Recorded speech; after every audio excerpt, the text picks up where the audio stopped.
Hai guys, kali ini saya mau cerita sedikit pengalaman saya pakai AI.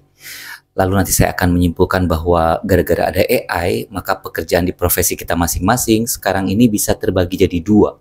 Ada yang disebut dengan smart job, ada juga yang disebut dengan stupid jobs. Yuk kita mulai.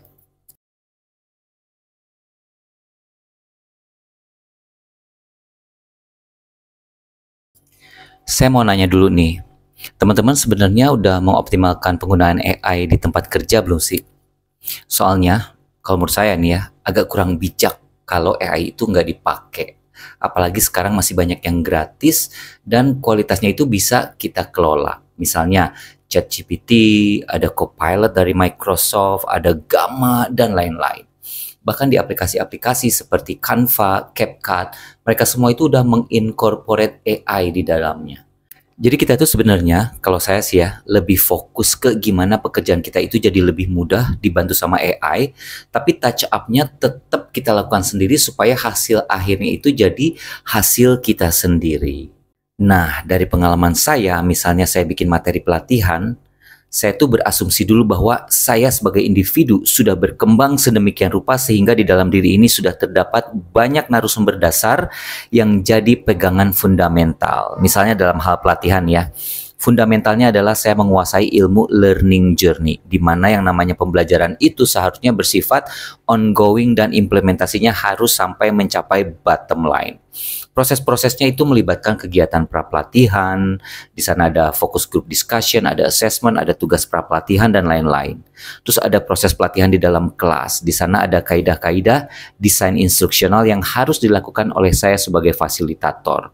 Lalu setelah itu proses pasca pelatihan, ada online group coaching, ada project assignment, ada final exam, lalu ada sertifikasi. Setelah itu proses monitoring hasil pelatihan untuk melihat perubahan behavior dan lebih jauh lagi mau ngelihat adanya dampak terhadap bisnis. Semua yang saya sebutkan itu harus dilakukan sendiri oleh saya dan tim. Dan saya menyebut semua pekerjaan tadi sebagai smart jobs karena cuma bisa dilakukan oleh si manusianya sendiri. Tapi di dalam proses kegiatan-kegiatan tadi ada sub-proses yang sebaiknya nggak usah kita lagi yang mikir karena ada AI yang bisa bantu kita. Misalnya, setelah klien ngasih tahu tujuan pelatihannya adalah ini. Terus kita perlu menyusun silabus. Daripada kita mikir sendiri kerangka besarnya, mendingan suruh AI aja untuk nyusun silabus itu pakai prompt yang nyebutin tujuan pelatihan tadi. Nanti AI bakalan ngasih tahu kita, terus kita terima hasilnya, kita analisis dulu satu persatu, pastiin hasil dari si AI itu udah sesuai. Lalu kita lanjutkan deh pekerjaan kita. Nah, proses nyusun silabus ini menurut saya sekarang sudah bisa disebut sebagai stupid job. Karena ngapain juga kita yang ngerjain, kan udah ada AI.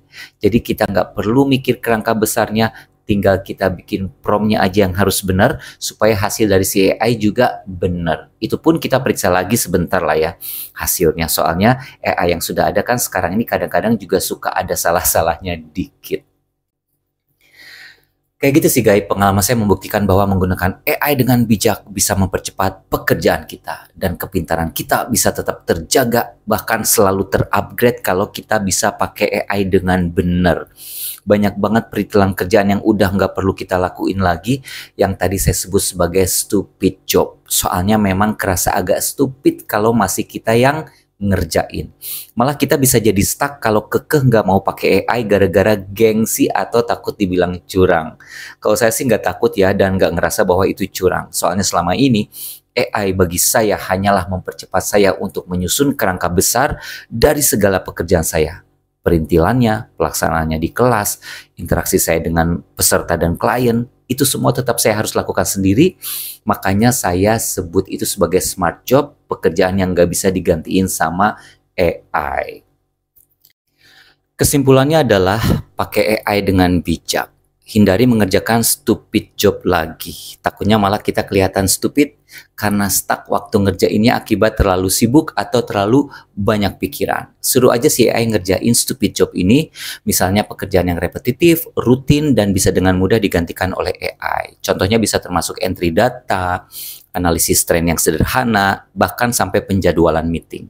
Kenapa saya sebut sebagai stupid job? Ya soalnya itu tadi, kita malah bisa jadi stuck kalau masih ngerjain stupid job ini. Karena AI dapat melakukannya dengan lebih efisien, mengurangi kesalahan manusia, dan membebaskan waktu kita untuk tugas yang lebih berarti. Nah, tugas yang lebih berarti itulah yang saya sebut sebagai smart jobs, yaitu pekerjaan yang memerlukan kreativitas, empati, dan keahlian manusia lainnya.